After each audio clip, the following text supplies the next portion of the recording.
नमस्कार, न्यूज़ 24 देख रहे हैं आप। मैं हूं आपके साथ डॉक्टर मीना शर्मा। राजस्थान में विधानसभा सत्र के आज अहम दिन की शुरुआत, अहम चर्चा, क्योंकि राज्यपाल के अभिभाषण पे सत्ता पक्ष और विपक्ष को बोलने का अब मौका। आज सत्ता पक्ष की तरफ से शुरुआत अनीता बघेल ने की, लेकिन जितनी प्रभावी शुरुआत होनी चाहिए, उतनी प्रभावी शुरुआत अनीता बघेल की तरफ से नहीं हुई। ऐसा सदन के भीतर बैठे हुए लोगों की तरफ से प्रतिक्रियाएं देखने को मिली। वहीं सत्ता पक्ष के बाकी जो मंत्री हैं, उन्होंने भी विधायकों के द्वारा उठाए गए सवालों के उस तरह से जवाब नहीं दिए जो कि मंत्रियों से अपेक्षित है। सत्ता पक्ष इस मामले पर भी घिरता नजर आया कि पेपर लीक के मामले में विपक्ष में रहते हुए जिस तरह से लगातार सीबीआई जांच की मांग और तमाम सवाल उठाए जाते रहे थे सरकार पर, अब आप सत्ता में आने के बाद उस मुद्दे पर भी कहीं कटघरे में खड़ा करने की कोशिश विपक्ष ने की। तो सदन के भीतर पेपर लीक के मुद्दे पर आज और बाकी जिस तरह से वसुंधरा राजे के मुद्दे पर गोविंद सिंह डोटासरा ने सत्ता पक्ष को घेरने की कोशिश की कि उन्हें आपने ना पक्ष में बैठाया है। 2 बार की पूर्व मुख्यमंत्री को हवाला दिया कि हमारे पूर्व मुख्यमंत्री के लिए हमने कौन सी सीट सुरक्षित रखी हुई है। हालांकि ना अशोक गहलोत सदन में थे और ना ही वसुंधरा राजे सदन में थी। इससे पहले दिन की शुरुआत राजस्थान में अगर कहें तो मुख्य सचिव ने जेडीए में जयपुर विकास प्राधिकरण में जाकर की और वहां पर औचक निरीक्षण किया। सिर्फ निरीक्षण ही नहीं किया बल्कि 4 लोगों को सस्पेंड भी किया, कार्रवाई भी की। तो 1-2 दिन पहले मुख्यमंत्री निकले थे औचक निरीक्षण पर और उसके बाद आज मुख्य सचिव निकले औचक निरीक्षण पर, और उसमें जो फर्क दिखाया गया कि मुख्य सचिव जब निकले हैं तो उसका असर दूरगामी है। तो कितना असर होगा ब्यूरोक्रेसी पर, उसका ये भी एक सवाल है। इन सवालों के बीच समझने की कोशिश कर रहे हैं विधानसभा सत्र में आज के दिन को। हमारे साथ सनी सेबेस्टियन वरिष्ठ पत्रकार जुड़े हुए हैं, गजेंद्र सांखला जी प्रवक्ता हैं कांग्रेस कमेटी के, और श्याम सुंदर शर्मा जी जुड़ेंगे हमारे साथ वरिष्ठ पत्रकार, गोविंद गोयल जी भी जुड़ेंगे, और बीजेपी के प्रवक्ता तन्मय शर्मा इस वक्त रीच से बाहर है। कुछ ही देर में बीजेपी के प्रवक्ता भी हमारे साथ जुड़ेंगे। आप दोनों का बहुत बहुत स्वागत है, गजेंद्र जी और सनी सेबेस्टियन जी। तो गजेंद्र सांखला जी, शुरुआत आपसे ही करते हैं। सदन में आज की कार्यवाही किस तरह देखते हैं आप? देखिए मीना जी, सदन की जो कार्रवाई है, कांग्रेस पार्टी के वरिष्ठ नेता सदन में उन मुद्दों को प्रभावी तरीके से उठा रहे हैं जिन मुद्दों को विपक्ष में रहते हुए भारतीय जनता पार्टी ने बार बार कांग्रेस को बिना कोई मजबूत सबूतों के, बिना कोई ठोस कारणों से केवल सदन की को बाधित करना, सदन के अंदर जोर जोर से चिल्लाना, सदन को बार बार सदन की कार्रवाई को रोकना, इस तरह की कार्रवाई लगातार पिछले 1-1.5 साल के अंदर भारतीय जनता पार्टी ने लगातार सदन के अंदर की है। अब जब उनके पास राजस्थान की जनता ने सत्ता उनको हाथ में दी है, अब उन मुद्दों पर वो घिरते हुए नजर आ रहे हैं। उनके पास कोई रोड मैप नहीं है, काम करने का कोई प्रॉपर तरीका नहीं है, और जिस पेपर लीक को लेकर के आप राजस्थान का जो आरपीएससी है, राजस्थान पब्लिक सर्विस कमीशन है, उसको लेकर के बहुत बड़ी बड़ी बातें इन्होंने की। उसको बार बार इन्होंने मांग उठाई कि इसको भंग कर देना चाहिए, ये लूट की दुकान हो गई है, और ये इस तरह की इन्होंने बहुत वल्गर बातें एक कॉन्स्टिट्यूशनल इंस्टीट्यूट के बारे में बहुत ज्यादा कही। आज जब सत्ता में आए हैं, इन तमाम बातों के लिए चुप है, इन पर कोई कार्रवाई करते हुए नजर नहीं आते। तो ऐसी स्थिति के अंदर कांग्रेस के सीनियर लीडर्स, जिनके पास पूरे पैरामीटर्स हैं, जिनके पास पूरा नॉलेज है इन सब इंस्टीट्यूशंस के बारे में, इस कार्रवाई के बारे में, पेपर लीक के बारे में, तो जब इनसे ये सवाल किए जा रहे हैं तो जवाब देने की स्थिति मंत्रियों की नहीं बन पा रही है, क्योंकि ना तो वो इस सब्जेक्ट से वेल रेड है, ना उनको इसके बारे में पूरा नॉलेज है, ना वो इस बात की स्टडी करके पूरी आए हैं कि हम आखिर स्थिति ये हो रही, करना क्या चाहते हैं और कर क्या रहे, इस बात के लिए भी इनके पास कोई स्पष्ट रोड मैप नहीं है। और रोड मैप नहीं होने की वजह से लगातार ये विधानसभा के अंदर गिरते जा रहे हैं। जी, विधानसभा में तो अभी तो शुरुआत है और शुरुआत विपक्ष ने बड़े आक्रामक अंदाज में की है। सत्ता पक्ष के नए विधायकों और नए मंत्रियों को परेशानी में भी डाला है। ये सत्ता पक्ष के लिए निश्चित रूप से सोचने वाली बात है फ्लोर मैनेजमेंट को लेकर, और विपक्ष के लिए ये राहत की बात है कि उनका विपक्ष जो है वो मजबूती से अपनी बात को रखेगा। शांति धारीवाल, गोविंद सिंह डोटासरा और नेता प्रतिपक्ष तमाम जो लोग हैं वो मिलकर इस बात को, लेकिन कांग्रेस के विधायक के द्वारा जिस तरह से सत्ता पक्ष के विधायक की तरफ अंगुली करके और जिस शब्दावली का इस्तेमाल किया गया गजेंद्र सांखला जी, वो कितना उचित मानते हैं आप? नहीं, शब्दावली पर निश्चित रूप से मर्यादा की सीमा के अंदर होनी चाहिए। कांग्रेस भी इस बात को लेकर के हमेशा सदन में पहले भी कहती हुई है, आज भी ये बात कहती है कि कम से कम सम्मानित सदस्य के प्रति भाषा की मर्यादा कायम रहनी चाहिए। हमारे प्रदेश कांग्रेस के अध्यक्ष सम्माननीय गोविंद सिंह जी डोटासरा साहब ने भी इस बात के लिए सम्मानित सदस्य को निर्देशित भी किया है कि आप भाषा की मर्यादा को बहुत अच्छा रखिए, सौहार्दपूर्ण वातावरण में अपनी बात को प्रभावी तरीके से, एम्फेसाइज तरीके से, दबाव की राजनीति के तरीके से बात को रखिए, उसमें कोई बना नहीं है, लेकिन भाषा की मर्यादा निश्चित रूप से बनी रहनी चाहिए। ये हमारे सदन की परंपराएं हमेशा से रही है और व्यवहारिक जीवन के अंदर भी इस तरह की बातें हमेशा कायम रहनी चाहिए। जी, सनी सेबेस्टियन जी, विधानसभा में आज के दिन में जिस तरह से राज्यपाल के अभिभाषण पर सत्ता पक्ष और विपक्ष आगे बढ़ा, आप किस तरह से देखते हैं? नहीं, एक तो कुछ तो इसमें कंसेशंस देना चाहिए हमको। फर्स्ट डे है, राज्यपाल का अभिभाषण तो होता ही है और उसमें कुछ ड्रामा का जो स्वाभाविक है, ड्रामा तो होता ही है अटेंशन कैच करने के लिए। और ये भी सोचना चाहिए कल जो द प्राण प्रतिष्ठा था अयोध्या में, इतना बड़ा इवेंट है, इतना बड़ा सेलिब्रेशन हुआ उस पे, और ठीक है ओपोजिशन तो उससे दूर रहा है, लेकिन कंट्री वाइड इतना बड़ा सेलिब्रेशन हुआ, वो वाले एक्साइटमेंट तो होंगे ही ना मेंबर्स में, कम से कम रूलिंग पार्टी बीजेपी मेंबर्स में तो वो वाला एक्साइटमेंट तो होंगे ही। वो वाला एटमॉस्फेयर में हाउस असेंबल हुआ आज। और फिर फर्स्ट डे में इनिशियली क्या है, जनरली होता है फ्रेंडशिप ही होता है, ज्यादातर अटैक काउंटर अटैक कम रहता है, क्योंकि अभी तो रूलिंग पार्टी ये कोशिश करेंगे कांग्रेस ने क्या क्या गड़बड़ियां किया है हम ठीक ये सारे करेंगे, एक एक करके पॉइंट आउट करेंगे। फर्स्ट जो मान लो तीन महीना या 6 महीना तक चल सकता है, या मान लो इस बार तो लोकसभा इलेक्शन तक चल सकता है, उसके बाद तो काउंटर आएगा, ओपोजिशन का जो आर्ग्यूमेंट स्ट्रॉन्ग हो जाएगा।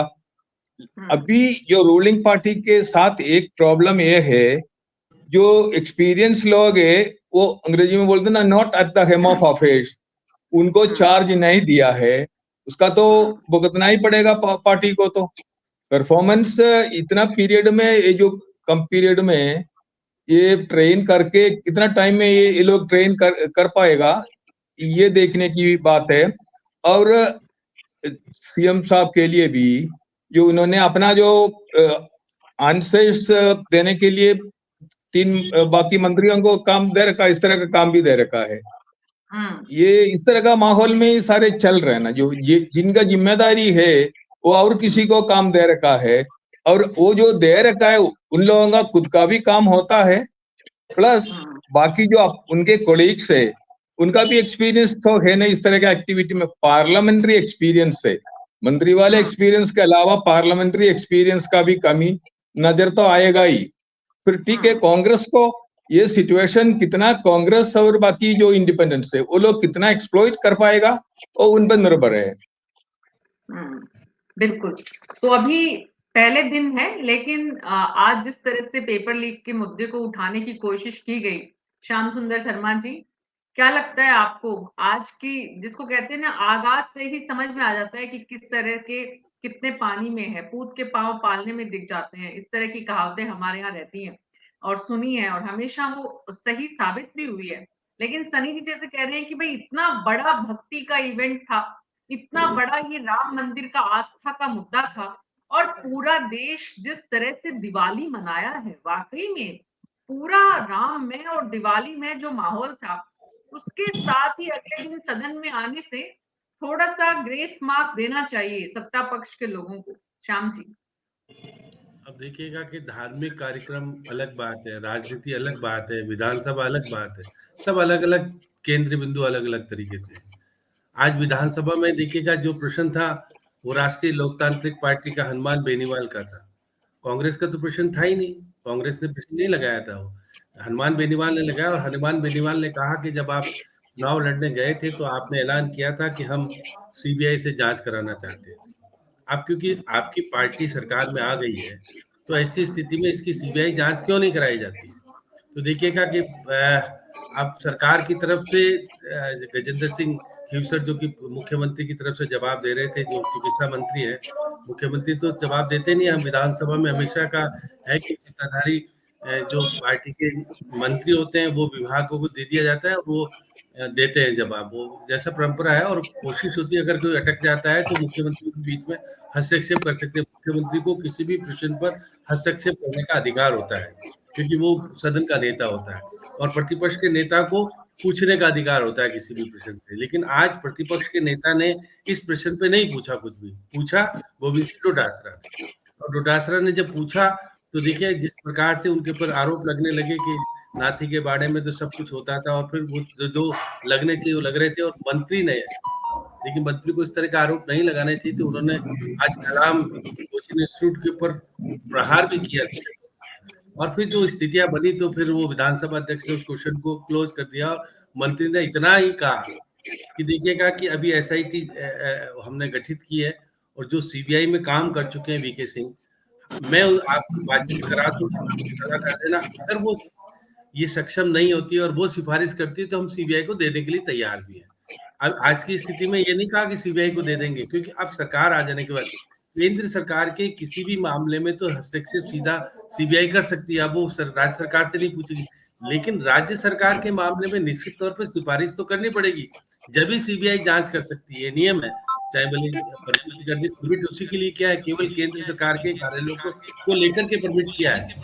राज्य सरकार के हर काम में सीबीआई नहीं आ सकती, क्योंकि उसके लिए परमिशन देनी पड़ती है, उसका हमको खर्चा पैसा देना पड़ता है सरकार को, केंद्र सरकार को नहीं, हम राज्य सरकार को उसका खर्चा देना पड़ता है सीबीआई जो जांच करती है। इसलिए हर एक की तो सीबीआई जांच नहीं कराई जा सकती, लेकिन इसकी भी सीबीआई जांच कराने के लिए अभी तो वर्तमान सरकार तैयार नहीं है।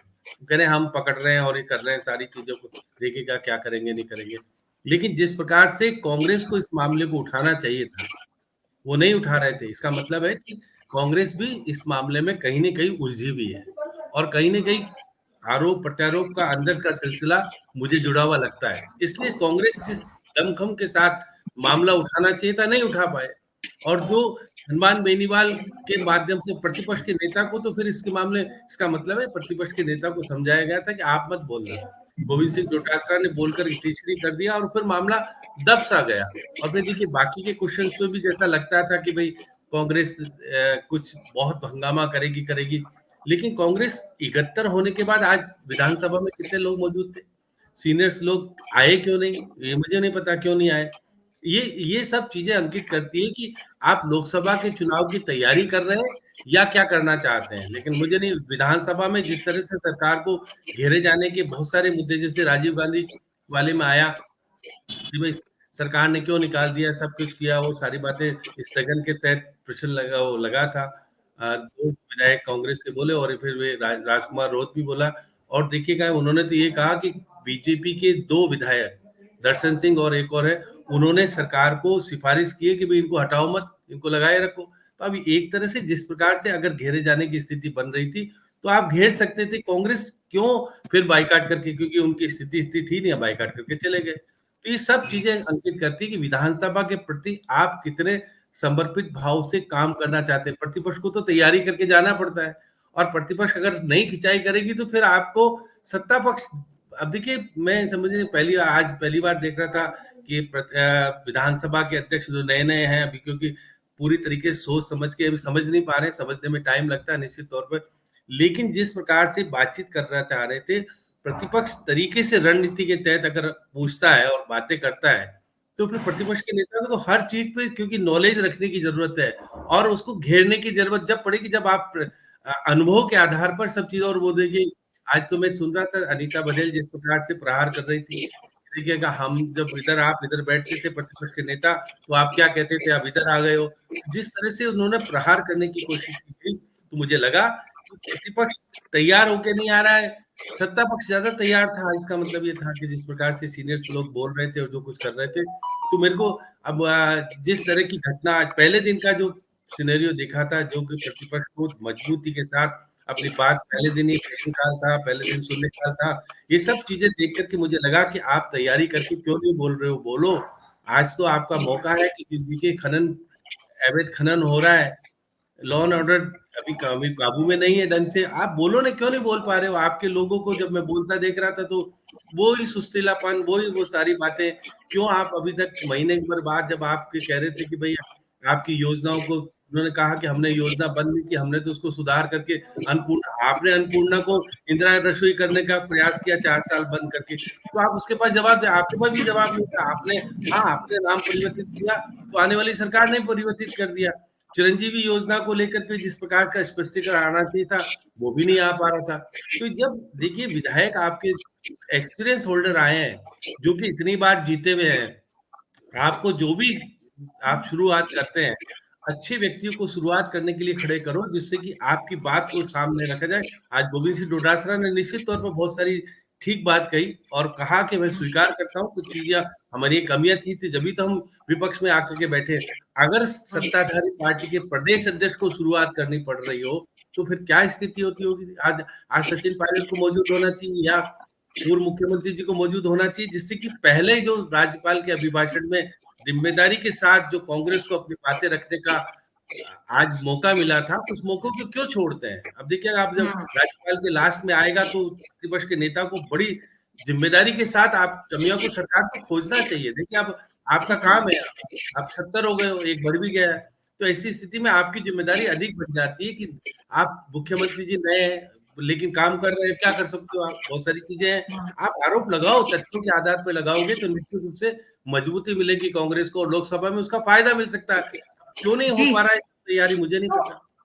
बिल्कुल, तो आपके हिसाब से श्याम सुंदर शर्मा जी, सत्ता पक्ष ज्यादा मजबूत था और विपक्ष जो है वो कमजोर नजर आ रहा था आज विधानसभा में।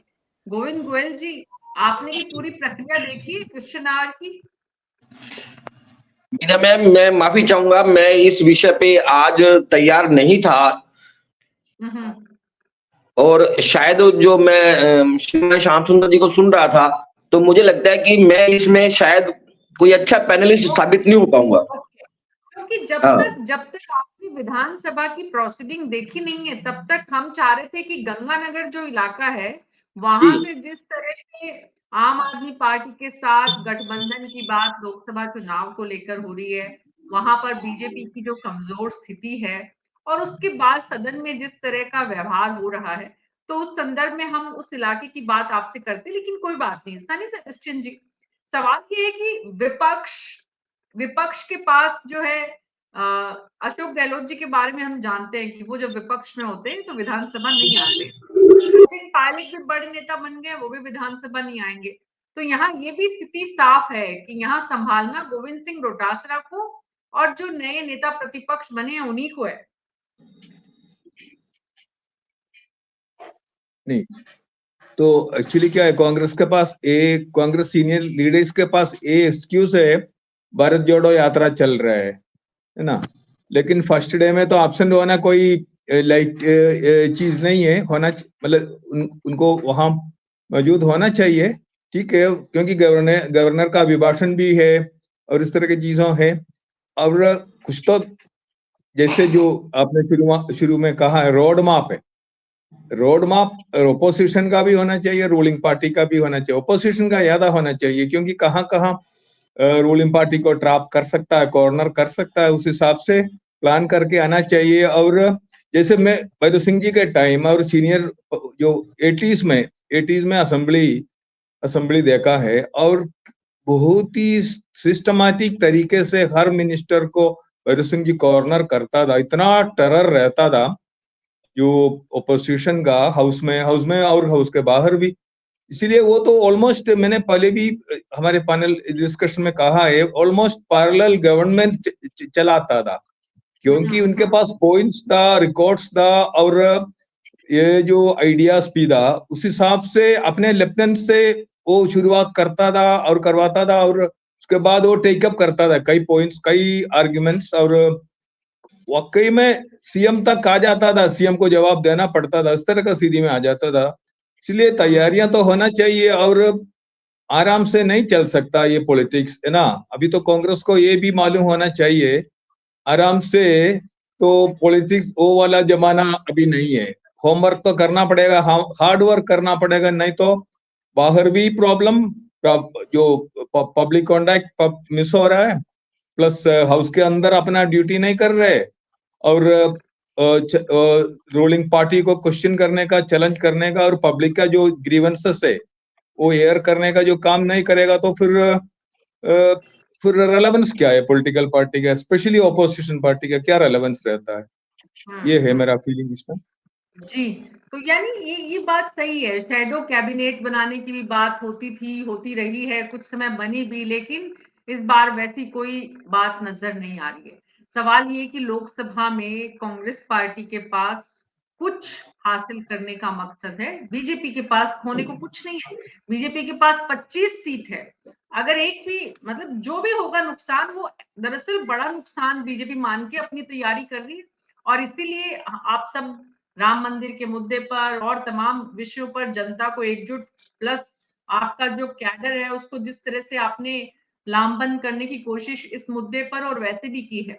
विधानसभा सत्र में सीबीआई जांच की मांग जो विपक्ष में रहते हुए बीजेपी करती रही थी, अगर वो बीजेपी अब सत्ता में आने के बाद पेपर लीक के मुद्दे पर बातों को इधर उधर भटकाने का, भ्रमित करने का काम करेगी, तो साफ है सनी सेबेस्टियन जी की जनता को भी समझ में आएगा कि आप विपक्ष में रहते हैं तो आपकी भाषा और मांग कुछ और होती है, और सत्ता पक्ष में आने के बाद आपके सुर बदल जाते हैं।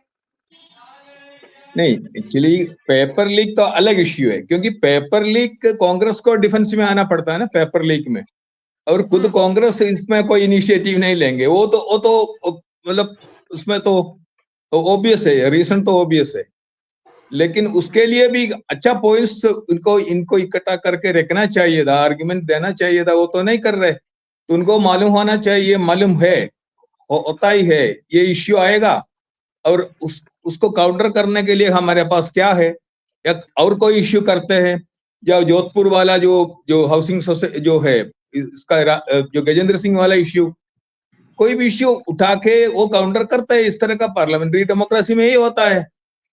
लेकिन फिर खुद तैयार होके नहीं आता, और खुद के बारे में, खुद के गवर्नमेंट के बारे में डिस्कशन आता है, तो फिर डिफेंसिव में, जब ऑफेंसिव में होना चाहिए तो फिर डिफेंसिव में रहता है। तो पोजीशन में कॉन्फिडेंस ठीक है, हार का जो लैक ऑफ कॉन्फिडेंस हार की वजह से हो सकता है, लेकिन ऐसा कोई भयंकर हार तो हुआ नहीं है। 70 सीट्स आउट ऑफ 270 सीट्स कोई कम है नहीं, तो स्ट्रॉन्ग अपोजिशन है, वेरी स्ट्रॉन्ग अपोजिशन है। तो इनको ये रियलाइज होना चाहिए। तो हम सॉलिड अपोजिशन है, उस हिसाब से अपने आप को रिप्रेजेंट करना चाहिए।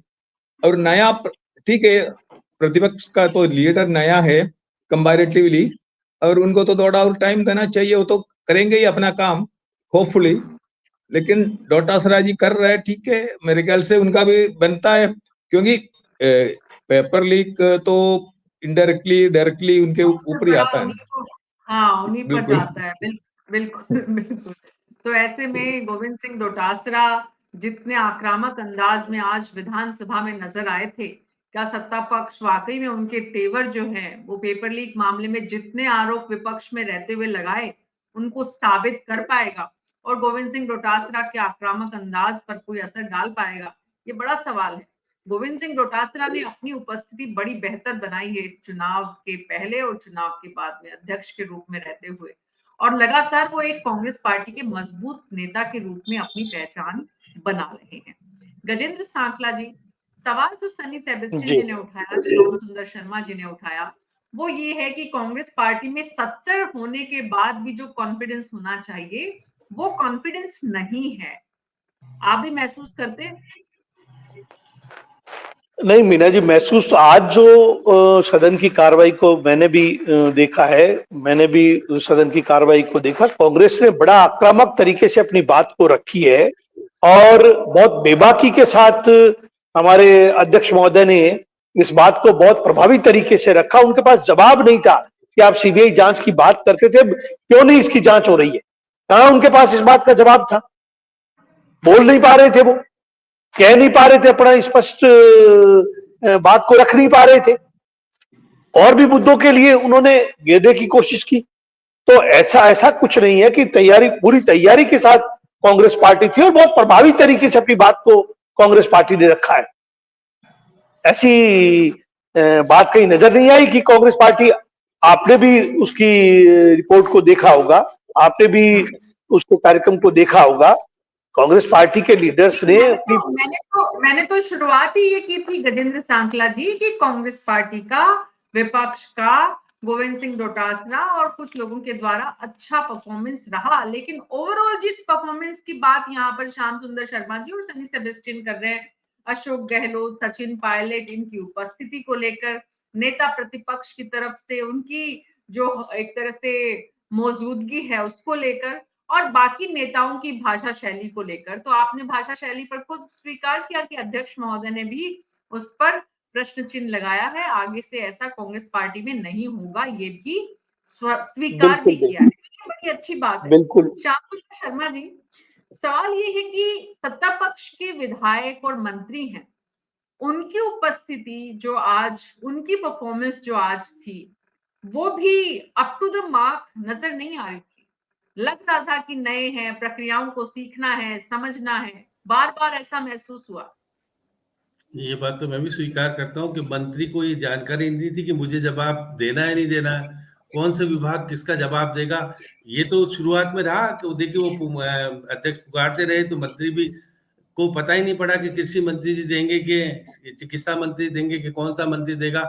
आज कुछ स्थितियों में तो पैदा हुआ, लेकिन मैं फिर कह रहा हूँ कि आज प्रश्न भी कोई ज्यादा इतने नहीं आ पाए, जैसे कि पुरानी परंपरा थी कि भाई केवल 2 पूछने देते थे प्रश्न, उसके बाद बढ़ जाता था।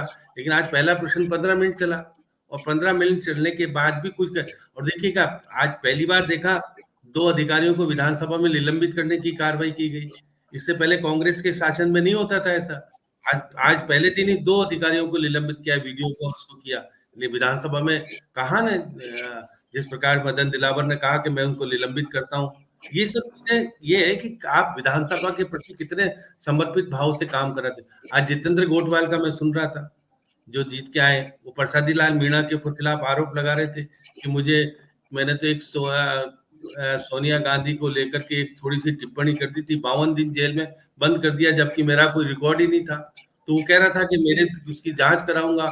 और जो अधिकारी वो देखिएगा जिस तरह से वो 2 अधिकारियों का नाम लेकर के, 2 डीवाईएसपी का नाम लेके कह रहे थे कि वो कांग्रेस के एजेंट के रूप में काम कर रहे थे, मैं उनके खिलाफ कार्रवाई कराने की मांग करता हूं। तो जिस प्रकार से सत्ताधारी पार्टी का जो विधायक जीत के आ गया, और वो कह रहा है कि मुझे 52 दिन बंद क्यों किया गया।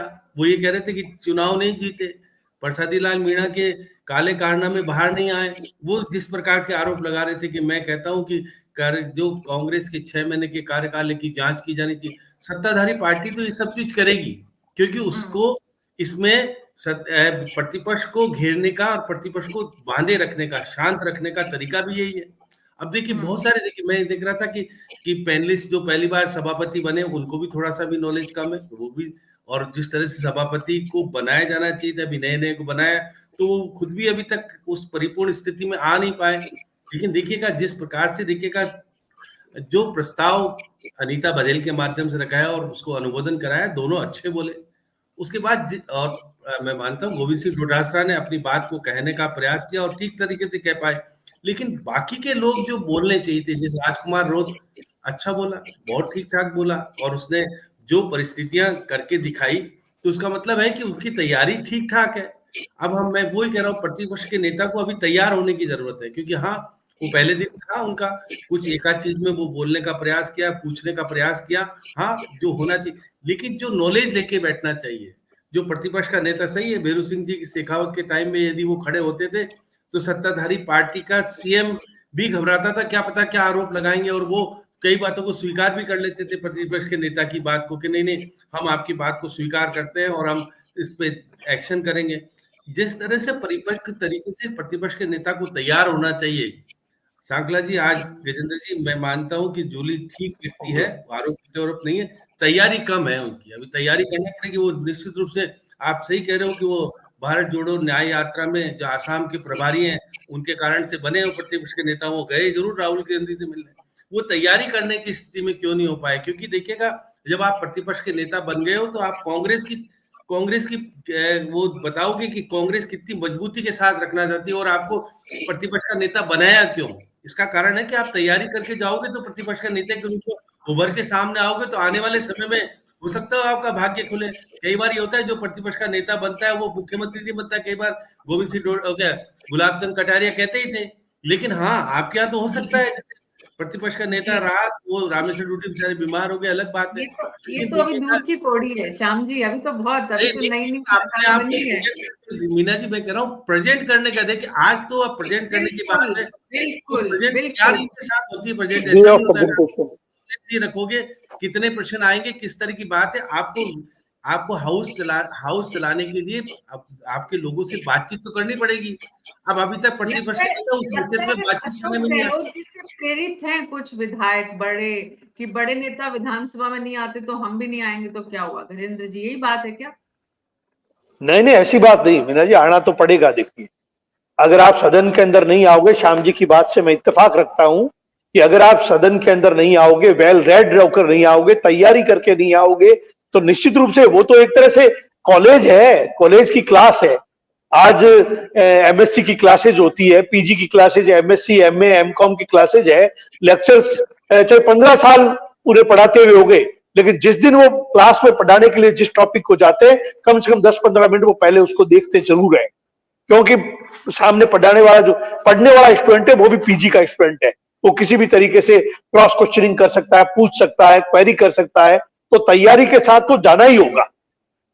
लेकिन मैं ये कह सकता हूं टीकाराम जूली भी बहुत सुलझे हुए नेता है, अच्छे ऑरेटर है, अच्छे वक्ता है और जमीन से जुड़े हुए हैं। ये कोई लाए हुए थोपे हुए व्यक्ति नहीं है, ये जमीन से जुड़े हुए व्यक्ति है और संजीदा व्यक्ति है और लोगों से मतलब एक लोअर मिडिल क्लास से निकल करके इस स्थान तक पहुंचे हैं, तो एक अच्छे व्यक्तित्व है और थोड़ी मेहनत तो उनको और भी करनी पड़ेगी। श्याम जी की बात से मैं इत्तेफाक रखता हूं और निश्चित रूप से अच्छे मुद्दों के बाद आज उनको बहुत अच्छा अवसर दिया है पार्टी ने कि वो अपने को अच्छा तरीके से प्रेजेंट कर सकते हैं और वो प्रेजेंट करने में मैं ये भी मानता हूं कोई कमी भी नहीं रहेगी, क्योंकि वो एक बहुत अच्छे ऑरेटर है। जी, एक सवाल और आ रहा है सनी सेबेस्टियन जी, विधानसभा का जो सचिवालय है और विधानसभा की जो पूरी टीम है वो दरअसल विधायकों के लिए, मंत्रियों के लिए ही काम करती है सरकार के, लेकिन बहुत सारे लोगों को तो इस बात की जानकारी नहीं है कि विधानसभा में उनके लिए कितना जबरदस्त सपोर्ट सिस्टम हर तरह का है, रिसर्च विंग है, अगर आपको कोई रिसर्च से जुड़ा हुआ कोई भी जानकारी चाहिए तो पूरी की पूरी रिसर्च टीम है वहां पर, और भी कई सारे सेक्शंस हैं जहां विधायकों को उनकी बहुत सारी अधिकारों से, कर्तव्यों से जुड़ी हुई जानकारी मिल सकती है। तो एक तो समस्या ये है कि इन नए विधायकों को इस बात का इल्म नहीं है, इस बात की जानकारी नहीं है कि विधानसभा में एक पूरा सपोर्ट सिस्टम स्टाफ उनके लिए है। और दूसरी बात ये भी सुनने में आ रही है कि विधानसभा के लोगों पर भरोसा नहीं कर पा रहे, यहाँ तक कि स्पीकर महोदय का जो पूरा जो टीम है, कोर टीम, उनकी पॉलिटिकल टीम जो है, वो भी विधानसभा के स्टाफ को, विधानसभा की टीम को साथ नहीं ले पा रही है। नहीं, विधानसभा में स्पीकर है सर्वोपरि, उनका साम्राज्य है विधानसभा। वो तो मदेरना जी के टाइम से हम देखते आ रहे हैं, इतना पावरफुल है स्पीकर विधानसभा में, तो वहां वो कुछ भी कर सकता है। मैं पॉजिटिवली बोल रहा हूँ। और इसमें इतना फैसिलिटीज है, जैसे बहुत बढ़िया लाइब्रेरी है विधानसभा, लाइब्रेरी में कोई भी बुक कोई भी मेंबर मंगवा सकता है, तुरंत आ जाएगा। मान लो बुक नहीं है वहां लाइब्रेरी में, और वो तो 15 दिन में, अभी तो नेक्स्ट डे भी आ जाएगा, पुराने जमाने में 10-15 दिन में आ जाता था। कोई भी बुक आपको डिमांड करना है, मेरे को ये बुक चाहिए, वो आ जाता है। और लाइब्रेरी से बुक जितना चाहे वो ले जाके पढ़ के वापस दे सकता है। लेकिन लाइब्रेरी में 20% से ज्यादा लोग एक्टिवली पार्टिसिपेट नहीं करते, हमेशा स्पीकर रहे लोग। ज्यादा नहीं बोल रहे हैं क्या आप सनी जी? एक्सपेक्टेशन मेरा इतना तो रखना चाहिए ना, मेंबर से इतना तो रखना चाहिए। हर बार वहां लाइब्रेरी में जाके मैं उनसे पूछता हूँ क्या हमको भी मेंबरशिप मिलेगी क्या? हाँ हाँ हाँ, कभी ना मेंबरशिप नहीं दिया, नहीं देगा, पता है, क्योंकि वो शेयर भी नहीं करना चाहता इतना रिसोर्सेस, इतना बढ़िया रिसोर्सेस। और क्योंकि स्पीकर जो देवेंद्र सिंह जी वगैरह स्पीकर रहा, उन्होंने कहा मेरे से ले लो तुम, क्या है, क्या दिक्कत है, मना भी नहीं करता लेकिन मेंबरशिप भी नहीं लेता। और इवन रेफरेंस जो ऑफिसर्स होता है, लाइब्रेरियन, चीफ लाइब्रेरियन के साथ 2 और लाइब्रेरियंस होता है, रेफरेंस लाइब्रेरियंस।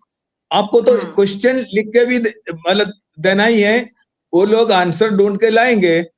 और रेफरेंस से कोई भी सोर्स से कोई मतलब पुराना जो है सारे किताब फॉर्म में, बुक फॉर्म में बाइंड करके रखा है। मैंने अभी काफी काम लिया वहां से, कुछ भी मतलब आप मांगो मिल जाएगा सोर्स। पहले जो प्रोसीडिंग्स वगैरह इतना रिसोर्सफुल है वो सारे, अनफॉर्चुनेटली लोग यूज नहीं करते। अभी जो ओरिएंटेशन का प्रोग्राम हुआ है इस बार जल्दी हुआ है, काफी जल्दी हुआ, मतलब पहले तो होता था 3 महीने के बाद, 6 महीने के बाद, इस बार तो हुआ है। उसका तो असर तो दिखाना चाहिए मेंबर्स को, तो अभी टाइम है, ठीक है। तो उसका असर लेकिन दिख नहीं रहा है जिस तरह से हम, यहाँ तक कि स्पीकर महोदय को भी जब राज्यपाल का भाषण हो रहा था तो आपने ध्यान दिया होगा कि राज्यपाल जब बोलते हैं तो कोई कुछ एकदम पिन ड्रॉप साइलेंस होता है, लेकिन स्पीकर महोदय को बार बार बोलना पड़ता था हाथ का इशारा करके। काफी बार नजर आए कि वो विधायकों को चुप करवा रहे थे। तो और काफी परेशानी मशक्कत स्पीकर महोदय को भी अभी सामने दिख रही है, फ्लोर पे नजर भी आ जाती है कई बार कि वो अभी उनको भी कानूनी पेचीदगियां समझनी है। फॉर्चुनेटली सनी जी आपने लाइब्रेरी का जिक्र किया, विधानसभा की लाइब्रेरी और लोकसभा की लाइब्रेरी में मुझे भी काम करने का मौका मिला और मैं भूल ही नहीं सकती, उससे बढ़िया कोई जीवन ही नहीं था। इतना सुंदर, इतनी किताबें और इतनी जानकारी। लोकसभा की लाइब्रेरी में भी मैंने कोalition गवर्नमेंट पे जब पीएचडी की थी तो कोalition की हर गवर्नमेंट की डिटेल लोकसभा की लाइब्रेरी और विधानसभा की लाइब्रेरी, लेकिन मुझे पूरी लाइब्रेरी में 5 लोग नहीं दिखते थे। तो इसलिए मैंने आपसे पूछा 20% का जो रेशियो है वो तो बहुत ज्यादा है, क्योंकि दरअसल आज की तारीख में वैसे लीडर बहुत ही कम हो गए हैं जिनका पढ़ने लिखने में, कला संस्कृति में और साहित्य समाज में इस तरह का योगदान हो। आजकल तो जिस तरह की लीडरशिप आ रही है उनके पास समय नहीं है किसी के लिए भी, न समाज के लिए न साहित्य के लिए। तो बहरहाल श्याम सुंदर शर्मा जी, सवाल ये है कि ये जो विधानसभा के टीम के साथ उनका किस तरह से पूरे नए विधायकों का, मंत्रियों का जो कोऑर्डिनेशन होना चाहिए, इसको लेकर भी लगता है कि एक और प्रशिक्षण शिविर की जरूरत है। देखिए, प्रशिक्षण अभी कराया है इन्होंने, लेकिन प्रशिक्षण देने वाले व्यक्ति जिस प्रकार से आकर के घनश्याम तिवारी आकर पर्ची का बात कह करके और क्या कह गए कि भाई गजब हो गया, ये सब चीजें, ये प्रशिक्षण देने वाले व्यक्ति भी अलग तरह के होने चाहिए। अब आप विधायकों को, सीनियर को बुलाओ, कोई बात नहीं, बुलाना चाहिए, अपने एक्सपीरियंस बताने चाहिए। वो बताने के बजाय वो तो उलझ गए खुद के चक्कर में। तो देखिए, जब वो भी मालूम पड़ रहा था कि आप पुराने स्पीकर्स को बुलाए नहीं, सारे को तो बुलाए नहीं, सीपी जोशी को बुला लिया, बाकी को बुलाए नहीं, जो कि पुराने स्पीकर रहे, उनको बुलाना चाहिए था। क्योंकि अब कैलाश मेघवाल को बुला नहीं सकते क्योंकि वो तो खिलाफ चुनाव लड़े थे। ये सब चीजें। और लाइब्रेरी की बात आपने की, लाइब्रेरी के स्थान कहाँ बनाया आप देखिए, स्थान अप्रोचेबल बनाना चाहिए। अंडरग्राउंड में बनाया जहाँ कोई जाएगा ही नहीं, और वही जाएगा जो उसको पढ़ने लिखने वाला व्यक्ति होता है। आजकल गूगल के माध्यम से ज्यादा जानकारी लेते हैं, लाइब्रेरी में जाने की स्थिति बननी चाहिए। देखिए, ये तो विधानसभा में जिस तरह से नरेंद्र भाटी को सनी जी ने भी देखा और आपने भी देखा था, वो कितनी किताबें लेके आते थे और वो किस तरह से रेफरेंस करके बोलते थे। यार 5-7 ही लोग हुआ करते थे जो कि किताबें ला करके बताया करते थे। अब तो इन्होंने देखिएगा सामग्री कब दी है, अभी दिए, एक दिन पहले देखा बैग सबको दिया गया। ये सामग्री तो पहले ही देनी चाहिए। जैसे ही आप शपथ लेते हो, आप जा रहे हो बाहर, तो आपको सामग्री मिल जानी चाहिए कि भाई ये चीज होती है, ये नियम होते हैं, सारी चीजें होती है। जो भी विधायक, अब बहुत सारे तो कांग्रेस के विधायक पहली बार जीतने वाले भी हैं, तो 3 बार और 5 बार के विधायक भी हैं, और ऐसी सत्ताधारी पार्टी में भी बहुत सारे लोग आए, नए भी आए पुराने भी आए। तो लेकिन आपका दायित्व है, सत्ताधारी पार्टी के बजाय प्रतिपक्ष का दायित्व ज्यादा बड़ा बनता है कि वो किस तरह से अपनी स्थिति को स्ट्रॉन्ग, अगर प्रतिपक्ष का कोई भी विधानसभा का सदस्य पढ़ने लिखने वाला और प्रश्न करने वाला ढंग का है, तो सांकला जी को पता है उनके काम कितनी जल्दी करते हैं मंत्री, कहते हैं यार मेरे को तो थोड़ा बचा के रखना, तेरा काम है तो कर देंगे, कोई दिक्कत नहीं है। तो इस तरह की स्थितियां भी देखी है विधानसभा में, क्योंकि आपकी ताकत उसी से नजर आती है कि आप विधानसभा में कैसी एक्टिविटीज रखते हो, क्या कुछ बोलते हो, उसका इम्पैक्ट किया जाता है। अब देखिएगा, अगर अब देखिए पहले ये लग रहा था कि भाई विधानसभा में नए नए को मंत्री बना दिया, सीनियर्स को क्यों नहीं बनाया। सीनियर्स की जरूरत बहुत सारी जगह, अब देखिएगा, अब अगर सीनियर्स को सबको मंत्री बना दिया गया आएगा तो फिर बोलने के लिए कौन व्यक्ति आएगा। सत्ताधारी पार्टी के अंदर भी कुछ ऐसे लोग होने चाहिए जो कि प्रतिपक्ष की सारी चीजों का नॉलेज करके बोले। यही तो डिबेट होता ही क्या है। आज देखिए, अगर ये राज्यपाल के अभिभाषण में यदि आप तरीके से नहीं कह पाओगे सारी बातें, तो फिर आपको मुख्यमंत्री क्यों देगा आपका जवाब। इसलिए आप बहुत सारे अनछुए उठाओ और खूब खुल करके उठाओ। और यहाँ तो देखिए, कम से कम जो सीनियर लीडर हैं, प्रतिपक्ष के नेता को थोड़ा तो एग्रेसिव होना पड़ेगा और पार्टी के नेता को कहना पड़ेगा कभी हमारे यहाँ पर कम से कम इसके अंदर बोलने के लिए जरूर सचिन पायलट को बुलाओ।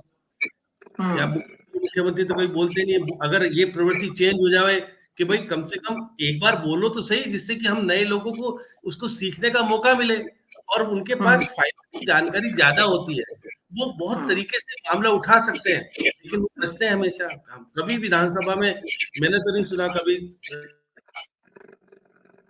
या अशोक जी तो बोलते हैं भाई वाला रिश्ता चलता ही था, आज भी कायम है वो। लेकिन प्रतिपक्ष की जिम्मेदारी ज्यादा बनती है। सत्ता पक्ष तो अपना निकल जाएगा, कुछ भी आपको वहां पे तथ्य रख करके जो रिकॉर्ड में आ जाओगे, वो हमेशा इतिहास कायम रहेगा। आप बिना बोले तो इतिहास बनेगा नहीं। इतिहास बनाने के लिए प्रतिपक्ष की, अब देखिए 2 नेता तो जीत के नहीं आए, सतीश पूनिया और राजेंद्र राठौर, जो कि बहुत ठीक ठाक लोग थे, वो बाहर हो गए। अगर वो आगे होते तो फिर आपकी स्थिति प्रतिपक्ष को खिंचाई करने में, प्रतिपक्ष की तो सारी लीकेज तो उनके पास थे। अब ये तो अच्छा है कि गोलमाल जैसे लोग बोल रहे हैं, बाकी लोग बोल नहीं पा रहे। तो ये सब चीजें, बहुत सारी चीजें हैं। विधानसभा का भी ये वाला जो पहले वाला सेशन है, निश्चित रूप से सिखाता है बहुत सारी चीजें।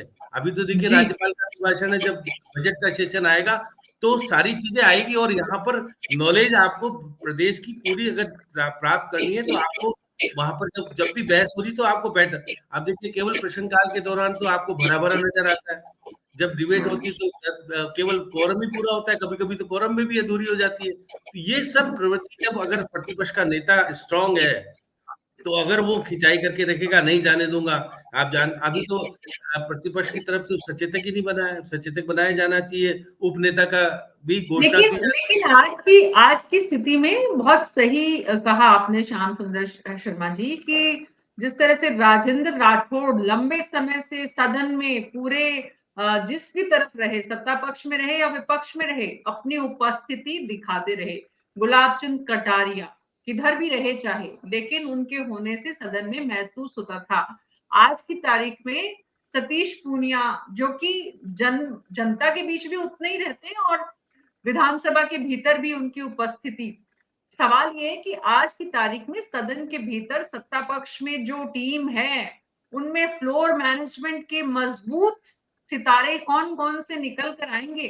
अभी ये सवाल है, देखना होगा कि जो आप कह रहे हैं कि बजट में जब सत्र शुरू होगा तब पता चलेगा कि कौन कितनी तैयारी करके अपनी उपस्थिति दर्ज कराता है और कौन आने वाले समय में विधानसभा का सितारा बनता है। क्योंकि विधानसभा में एक रिवाज भी है, शुरू हुआ था कि सीपी जोशी ने किया था कि जो विधानसभा में हर साल एक विधायक को चुना जाता है, और कुछ यहाँ के मीडिया हाउसेस की तरफ से भी मतलब सदन का सितारा एक कैंपेन चलता है, जिसमें सदन में सबसे अच्छी परफॉर्मेंस देने वाले का नाम लगभग नियमित रूप से चलता है। तो सनी सेबेस्टियन जी, सत्ता पक्ष में आप वो सितारे, नए सितारे, क्योंकि अब पूरा चेहरा बदल गया है, कैबिनेट का भी और सरकार का भी, तो वो चेहरे आपको कौन से समझ में आ रहे हैं जो कि सदन में अपनी उपस्थिति दिखाएंगे? नहीं, अभी तो मैं इस पे तो जवाब नहीं दे पाऊंगा क्योंकि मैं हाउस नहीं गया और वो मतलब इंडिविजुअल्स को ज्यादातर इन लोगों को जानते नहीं, नए नए लोगों को, इसलिए तो कुछ जवाब दे नहीं पाऊंगा। लेकिन मिनिस्टर से मेरे को टू बी वेरी फ्रैंक ज्यादा उम्मीद नहीं है, कोई अच्छा जवाब देने वाला कोई मिनिस्टर है इसमें। और लेकिन एमएलए इसमें है, जैसे ओपोजिशन में हरिमोहन जी बहुत अच्छा परफॉर्मेंस दे सकता है, इस तरह का इवन पारीक जी जो है सीकर वाला, तो पूरा 5 साल वो साइड लाइन रहा है, इस बार तो उनको मतलब उनको वॉच करने लायक है अगर परफॉर्मेंस तो ओपोजिशन की बात है। और ओपोजिशन में मदन दिलावर जी तो काफी एक्टिव रहा, उनका स्टैंडर्ड की बात अलग है, मतलब क्या स्टैंडर्ड है तो मैं नहीं बताना चाहूंगा मैं, लेकिन वो एक्टिव रहता है। श्याम जी हंस रहे हैं, श्याम जी को कुछ टिप्पणी श्याम जी देना चाहेंगे शायद। जी श्याम जी, लास्ट रिएक्शन आपका। देखिए मीना जी, आज तो उन्होंने निलंबित करने की पहली घोषणा उन्होंने ही की मंत्री बनने के बाद, और मंत्री बनने से पहले उनका व्यवहार में परिवर्तन आया है देखिएगा। इसलिए मैं कह सकता हूँ, देखिए मंत्री बनने के बाद हैसियत बढ़ जाती है, क्योंकि आपको सोर्स उपलब्ध कराने वाले अधिकारी मौजूद रहते हैं। पर्ची आती वही तो बोलते हो आप, अपने मन से तो बहुत कम बोल पाते हैं। अब गजेंद्र सिंह को बार बार अटकना पड़ रहा था, पता ही नहीं पड़ रहा क्या बोलूं, तो उनको पर्ची आ रही थी बाद में, तो वो फिर बाद में बोल पा रहे थे कुछ। तो नॉलेज करके आने चाहिए, और मुख्यमंत्री के विभाग का जवाब दे रहे हो आप। और आज देखिए निश्चित तौर पर जिस तरह से मैं कृषि मंत्री जी की बात को लेकर के जो कहा गया कि भाई आप लोग कह रहे हो कि भाई बार बार किसान कर्जा लेता है और चुकाता नहीं है, तो कर्जा देने की जरूरत ही क्या है, इस तरह का अगर कृषि मंत्री कह रहे हैं, तो फिर कांग्रेस को तो फिर केवल गोविंद सिंह डोटासरा तो खिंचाई करने की कोशिश की, बाकी को तो कहना चाहिए था कि ऐसे कृषि मंत्री का क्या फायदा। जब आप रहते थे सत्ता में तो कहते थे कि किसानों के हम हितैषी है, किसानों को कर्जा माफ करने की बात बार बार करते थे, और आप जब सत्ता में आ गए तो परिवर्तित हो गए। तो ये सब को खुद को सब एक्चुअली क्या है, एक चीज है, हमेशा ओपोजिशन में कांग्रेस में किलर इंस्टिंक्ट बहुत कम रहा हमेशा। जितना भैरव सिंह जी के लीडरशिप में बीजेपी में जनसंघ में होता था, उसका 50% भी कांग्रेस में होता है, पहले कभी नहीं हुआ, आगे भी नहीं होंगे, है ही नहीं, बेसिक किलर इंस्टिंक्ट होता है ना। कांग्रेस को दरअसल विपक्ष में रहने की आदत नहीं है, विपक्ष में रहना अच्छा नहीं लगता है, इसलिए विपक्ष में रहकर विपक्ष का व्यवहार जो है वो भी कांग्रेस को कम समझ में आता है। लेकिन आज की तारीख में मुझे राजस्थान में संभावनाएं जरूर दिख रही हैं विपक्ष में, जिस तरह के चेहरे जो अब तैयार होने। हालांकि एक बात और है जिसको मैं नहीं करना चाहती थी, लेकिन जाते जाते समाप्त करूंगी उस बात से, कि आज भी जिस तरह से हनुमान बेनीवाल को हथियार बनाकर विपक्ष ने, कांग्रेस पार्टी ने जो काम प्रोसीडिंग आगे बढ़ाने की कोशिश की, तो उससे भी समझ में आता है कि आपके पास आपका अपना जो फेस है वो इतना मजबूत नहीं है कि आपको सहारा लेना पड़ता है। बहरहाल बहुत बहुत शुक्रिया आप सबका। लेकिन देखिए साकला जी के लिए तो मैं कह रहा था, साकला जी तो सत्ता में होने के बाद भी मंच में बोले ही थे, चाहे भले उनका क्या इनको परिणाम तो व्यक्ति थे जो सत्ता में होने के बाद भी बोले थे कुछ, तो इसलिए देखिए इनके लोग ऐसे लोग होने चाहिए। देखिए वो स्वार्थों की पूर्ति का जब मामला आया था मीना जी, तो फिर सब कुछ डगमगा जाता है मामला। इसलिए निष्पक्ष होकर के बहुत सारी तैयारी करके अगर प्रतिपक्ष आएगा तो 70 लोग तो बहुत होते हैं घेरने वाले। बिल्कुल, सत्ता पक्ष और प्रतिपक्ष दोनों ही तैयारी के साथ आएंगे, तभी विधानसभा में उनके आने का औचित्य है, सार्थकता है। बहुत बहुत शुक्रिया आप सबका इस चर्चा में शामिल होने के लिए। विपक्ष में रहते हुए बीजेपी ने जिन मुद्दों को उठाया था और सरकार को घेरने की कोशिश अशोक गहलोत की थी, और जितने सारे सवाल उठाए थे, उन सवालों को अब कांग्रेस के द्वारा वापस बीजेपी पर जरूर हमला किया जाएगा उन सवालों के जरिए, और बीजेपी को अब कोशिश करनी चाहिए कि उन सवालों के जवाब मिले ताकि जनता को जवाब दे सके। न्यूज़ 24 पर कल शाम फिर मुलाकात होगी, तब तक के लिए नमस्कार।